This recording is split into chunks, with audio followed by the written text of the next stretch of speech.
साहेबांनी जी विकास कामं केलेले आहेत त्या बेसवर मुख्यमंत्री साहेबांनी आम्हाला शब्द दिला होता की साहेबाला तुम्ही नामदार करा, मी आमदार करा, मी नामदार करीन.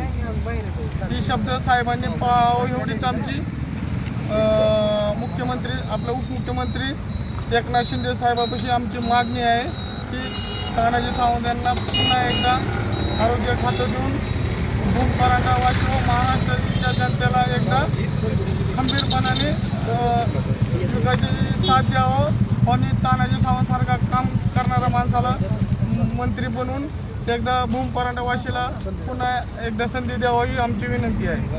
ओके. त्याच्या विस्तारामध्ये सावंत साहेबांचं स्थान आम्हाला माहीत होतं कुठं आहे, कारण त्यांच्या कामाची क्रियाशील आणि त्यांचे एक विजन की त्यांच्या धडाडीचं असल्यामुळं आम्हाला 100% असं वाटत होतं की येणाऱ्या मंत्रिमंडळामध्ये सावंतसाहेब तिसऱ्या नंबरला शपथविधी घेतील. परंतु काय कारणास्तव त्यांचं मंत्रिपद आज त्या ठिकाणी त्यांना मिळालं नाही. परंतु मंत्रिपद नाही दिल्यामुळं आमच्या जिल्ह्याचे किती नुकसान होणार आहे ती ह्या जनतेलाच माहीत आहे. कारण मागील 50 वर्षाचा बॅकलॉग 2.5 वर्षामध्ये साहेबांनी या ठिकाणी भरून काढण्याचा पूर्ण प्रयत्न केला, एवढा निधी आणला आणि म्हणून जनतेने या ठिकाणी भरघोस मताने 80,000चा निगेटिव्ह सेट करून जी लीड महाविकास आघाडीला या ठिकाणी भेटली होती त्या निगेटिव्ह मतदानाला मायनस करून साहेबांचा आम्ही विजय खेचून आणला.